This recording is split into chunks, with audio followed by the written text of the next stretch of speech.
Good morning and welcome to the Vital Update. It is, I think, Tuesday, right? 9:28. I So, almost I almost said happy Thursday. It is not Thursday. It is indeed the beginning of the week. Happy Tuesday, everybody. well, thank you all for joining us. And Sarah, I am excited about today. The interesting thing about this live and the format that we're doing now is we're learning a lot about different businesses in Lafayette. And not only just those businesses, but the actual different industries that are here.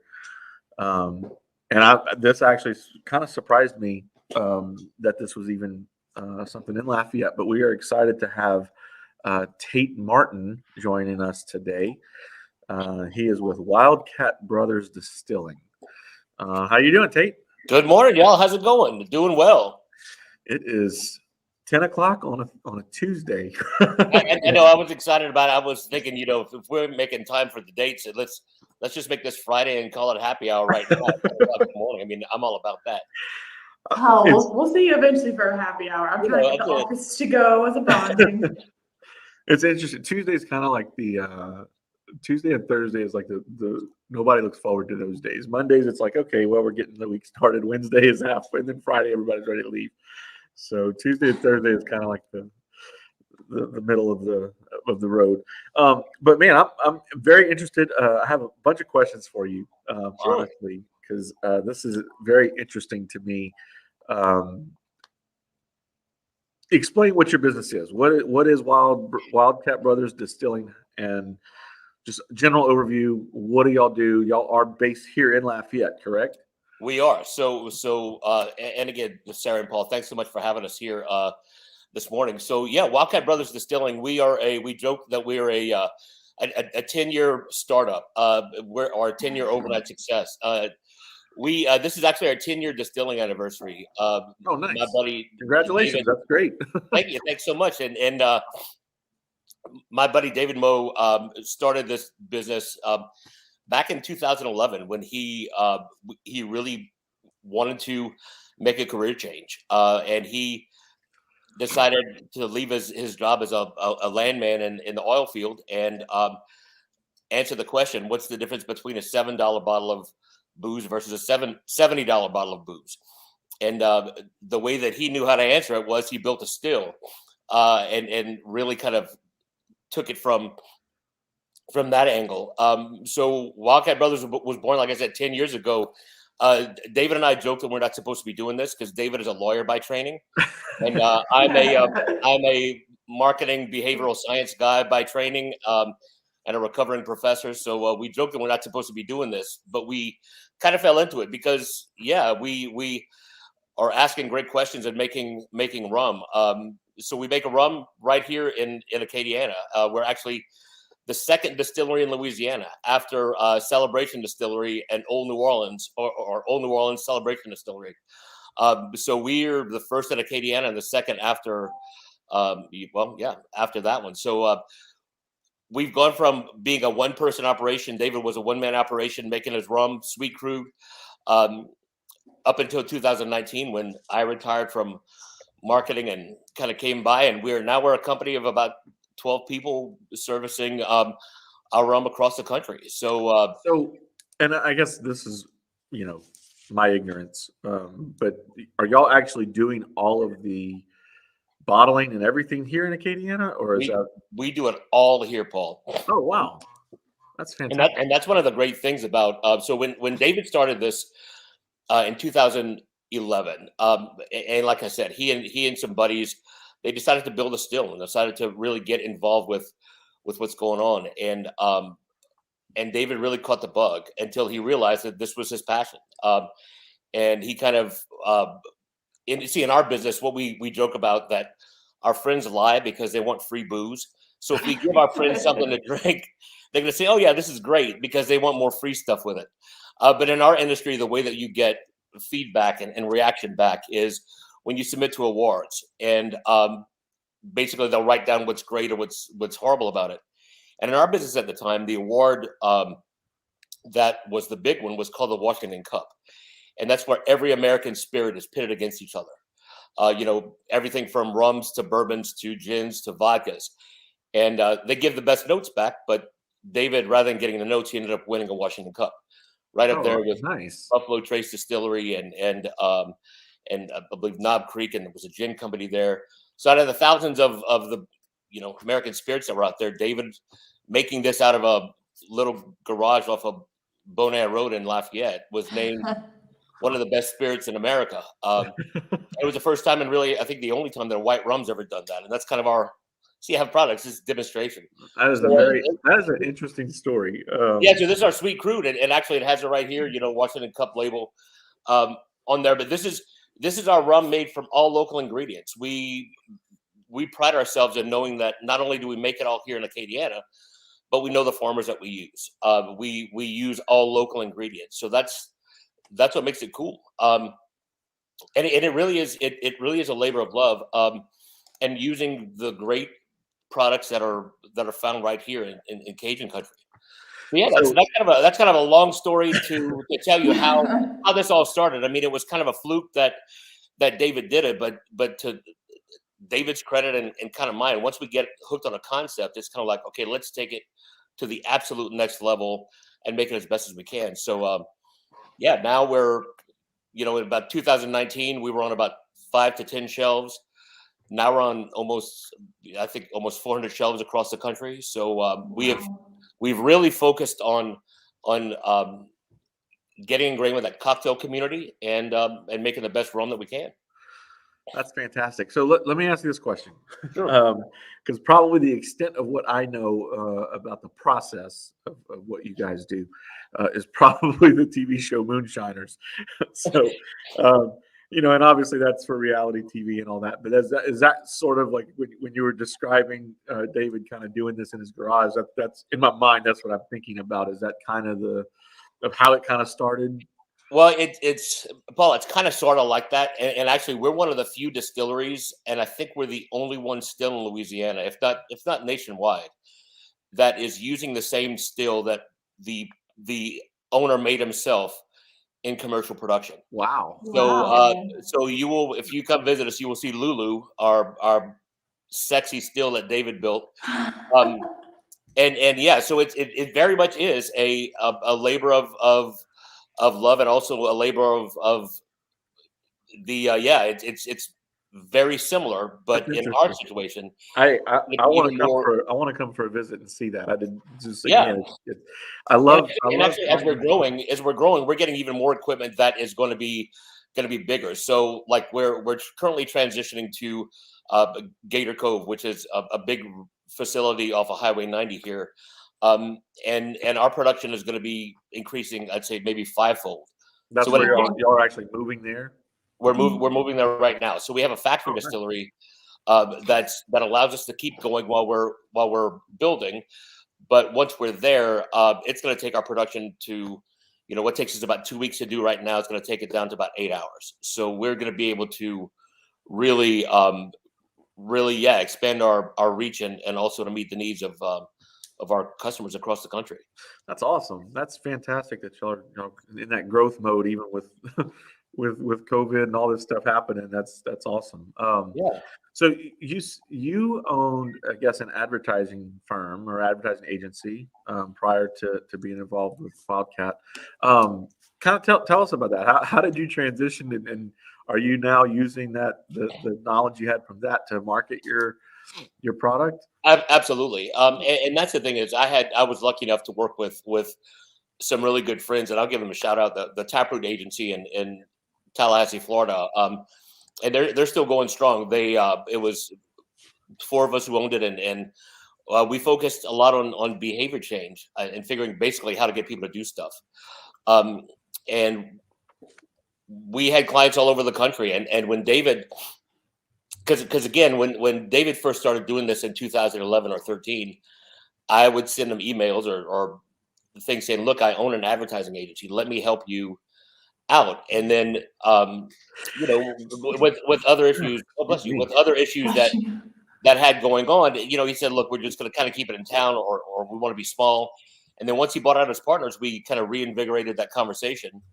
But just so happened, it was a point in my life when it allowed, it allowed me to kind of say, okay, this is a really cool opportunity. And now taking the skills that I've gained and our company's gained from working with different groups. Let's intertwine it into the distillery. So yeah, it's a perfect mix. And in our agency, our industry, what's kind of unique is that two of the biggest expenses that we have are legal fees and marketing. So David's a lawyer and I'm a marketing guy, so that's kind of good. Y'all just wrapped it up into one. I know, so we can kind of allow to go in and say, to triage a lot of stuff right from the start. But two, it allows us to, like, look, when we work with marketing agencies now, we speak the language right from the start, and it's it allows us to make sure that we're making products that meet the needs of the people that we're trying to reach. Awesome. And going back, so we were talking about Sweet Crude, showed us the bottle, so that's your namesake. That was the first one. That's the one that won the awards. How many, or you have two other rums that you're currently distilling, and then you also have monthly editions that come out. We got bunches. Yeah, I'll walk through. So what's unique about Sweet Crude and our rums in general? So and y'all, since we're friends now, I'm going to tell you all the dirty secrets. So we get people coming in to us and saying things like, I'm only visiting your distillery because my husband, my wife, my kids drug me here. I don't drink rum. So that's typically brings the next question of, all right, Boo, tell me about the time you had that bad hangover on spring break. Because that usually where it goes from. Or tell me about the rot gut rum you drank. So in the rum industry, there's two big types of rum. There's French style rum, which is what we make, and there's English style rum. Now, English style rum, that's going to be stuff that's made with blackstrap molasses. Now, Paul, you were talking about earlier about the how rum is made from the sugarcane side. So it really starts by deciding if you're going to become a French style or English style right from the sugarcane side. So the way sugar is made is they juice the sugarcane, and there's some juice that comes right out of it. It's a liquid. You can make a decision right now. You could either take that liquid and begin fermenting it. That's going to be a French style rum called Agricole. If you're in the liquor store, you're going to see that rum spelled RHUM. It's a very grassy and vegetal taste. Some people like it. It's great. It's not our flavor, but there's a lot of great ones out there. So if you don't want to ferment the syrup, the juice, then they turn into a syrup. So they begin to boil it. What happens is once they boil it, once the syrup is boiled, they take it and they spin it around in a centrifuge. And then that's when the sugar crystals pop out. The sugar crystals that pop out, those are collected. We buy it by the ton and we make our own syrup and we ferment it in a Sweet Crude. English style rums will take, after all the sugar spun out, what's left over is called blackstrap molasses. That's kind of like the stuff that's left over, the trash. That's English style rum is made by fermenting that. So you're going to get a different flavor on the end. You're going to get kind of like a back end. That's why a lot of those drinks are with heavier syruped cocktails. But when David created his rum, we wanted to make it to where it could sit and eat. This is a sipping rum, which is very unique. So with a French style rum, you're going to get a lot cleaner flavors. It's going to be a lot lighter, and you're going to be able to essentially smell the sugarcane. So Sweet Crude's kind of where everything starts out of. So that's interesting. You had sugarcane. Obviously, that's one of the staples of Louisiana. So it makes a lot of sense. Y'all are, here in Lafayette, you're able to work with those farmers and use their sugarcane in the process. That's pretty neat. And look, and that's the thing is that so we often joke that David is more of a, before we owned a rum distillery, David was more a gin and tequila guy. I'm more of a bourbon and whiskey guy, and we both own a rum distillery. But what it allows us to do is sugarcane allows us to basically, it's a perfect plant. I mean, it allows us to take the alcohol and really change it into things that meet our flavor profiles. So, like for example, Sweet Crude, we have a lot of people who drink it and say, "Wow, this smells like or tastes like it smells like a tequila, or it's a very young spirit." But that's because it's made very much the same way. It's just agriculture. So in our case, it's sugarcane, water, and yeast.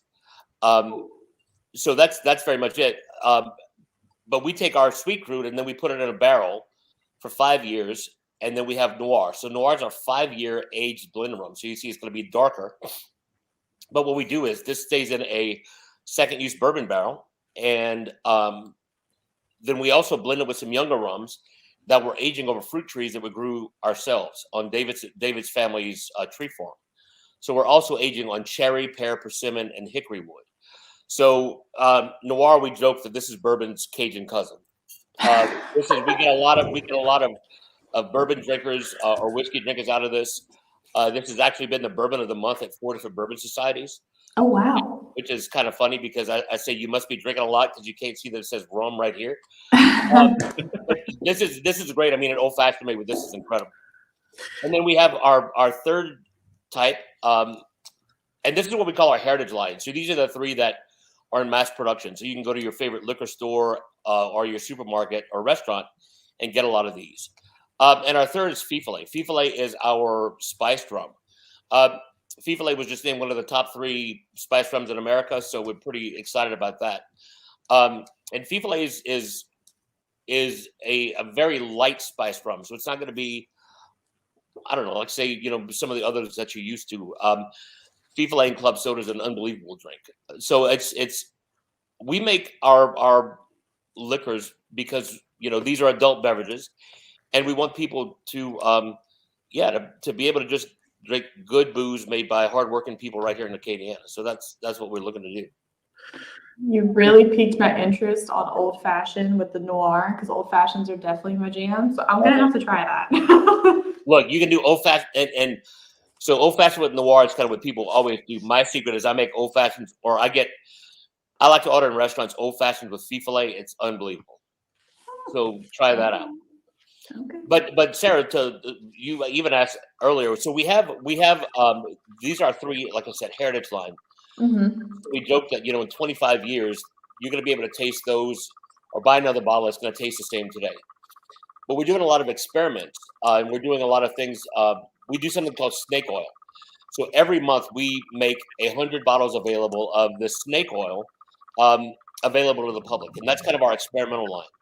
And that allows us to test flavors. It allows us to get feedback from our population, our customers, and some of the great ones that are coming out of that. And actually, that's the way we figure out, should we put these into production or not? Mm-hmm. So, matter of fact, we're getting ready to release pretty soon a rum specifically made for Bloody Marys, which is unbelievable. We just recently did, this in September, we did a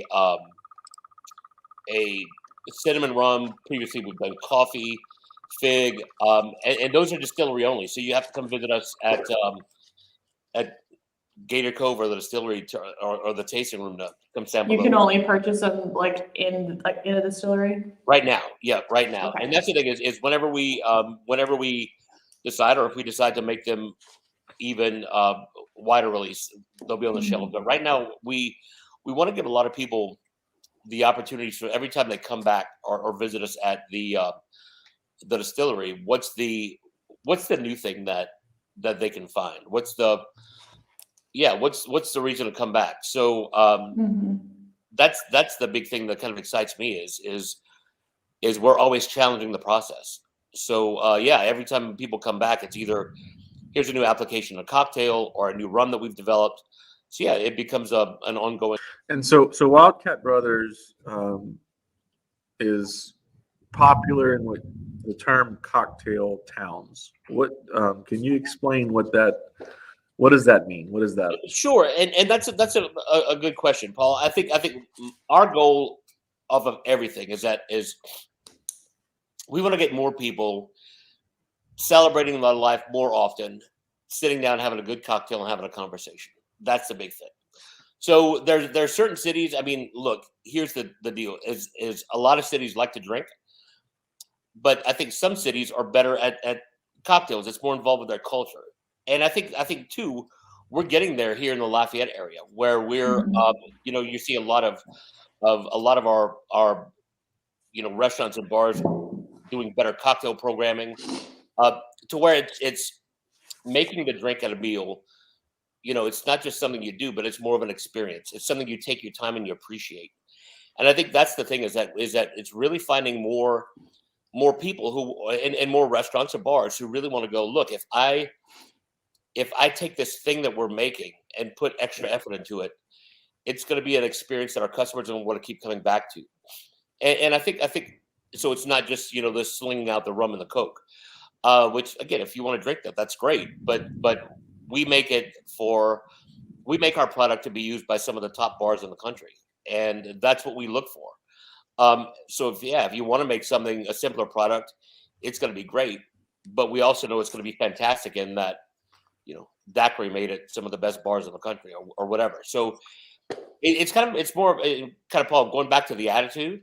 It's going back to teaching people, hey, this is some good rum. I mean, even as a company, we have someone who's hired on our team. She's our corporate mixologist. She makes drinks and she'll teach our customers, whether it be individuals or restaurants.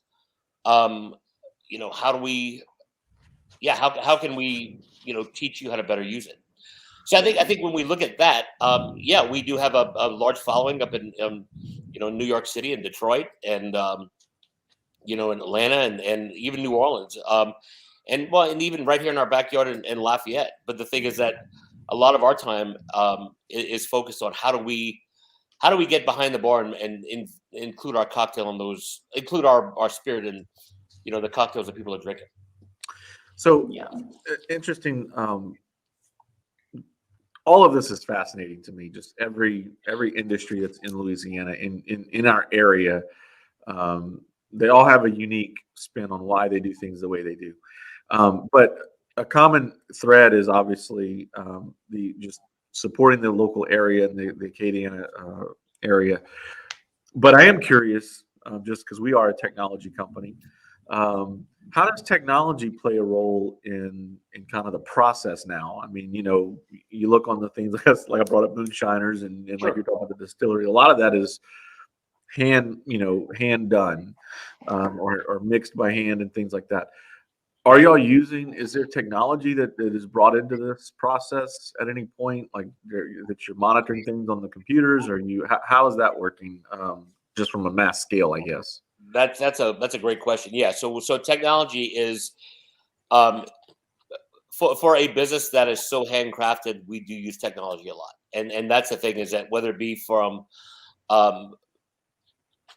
everything from the how we proof and gauge the measurements and heating elements of the still to the measurements of the alcohol proof, the technology there. But really, I think it's the making sure that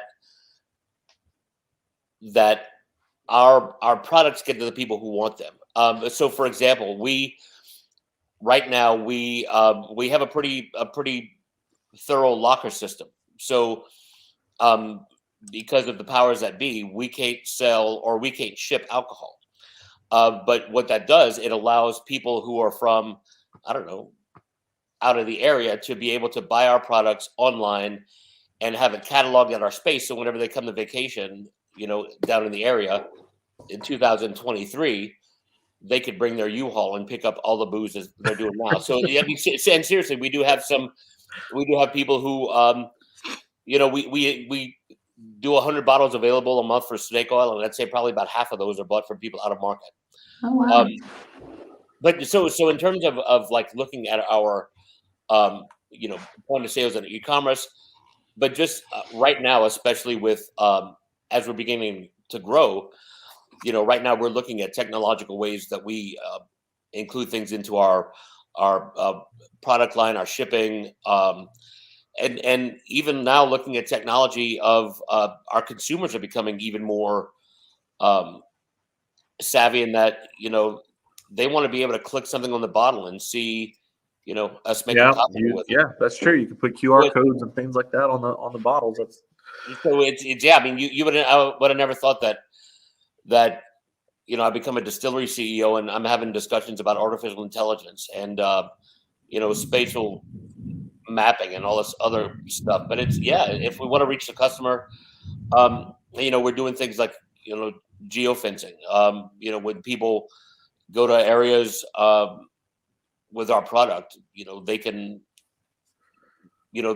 some distributors are using the, hey, have you thought about ordering this drink or doing whatever? I mean, so it's really getting involved with reaching our customers on their level, and the easiest way to do that is with technology. Yep. Awesome. Well, I'm gonna go ahead and throw up your website here if anybody's interested. Do y'all do like tours or anything like that y'all have organized tours, or how does that work?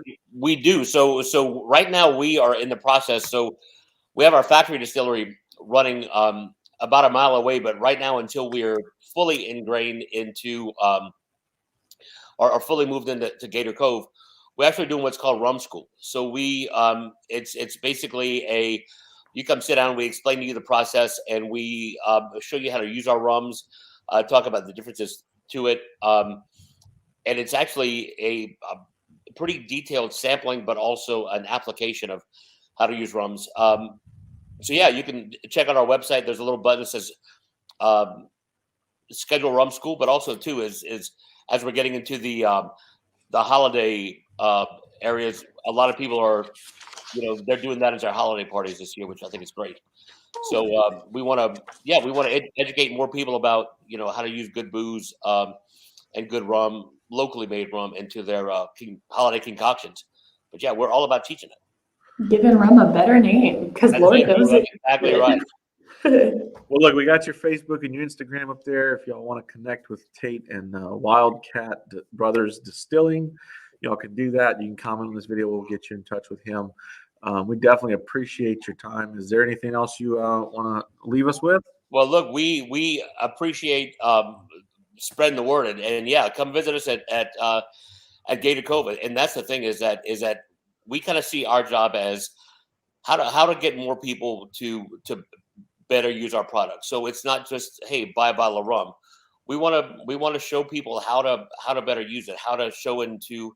Yeah, we want to show people how to celebrate their lives, whether it be with a good cocktail or, how to throw a party. So yeah, you can reach out to Wildcat Brothers to find out all of that and how to better use the stuff we're making right here in Acadiana. And to be clear, y'all are already at Gator Cove, or is that where people would go? Or so right now you could our retail space is open, and if you take a look at the both Facebook, Instagram, and our websites, our hours. We're doing some private events, but there are going to be some times where we are going to be open. So yeah, definitely be on the lookout for that. But yeah, come see us. Awesome. Well, I appreciate your time today. It was great meeting you. I'm always interested in hearing about different industries that are here in Lafayette area, and I would have never thought that was done right here. So that's very interesting, very unique. So I definitely appreciate you coming on. Absolutely. All right. Well, we'll see y'all on Thursday for our next Facebook Live. And until then, y'all have a great week. Bye, guys. Bye. Thank you.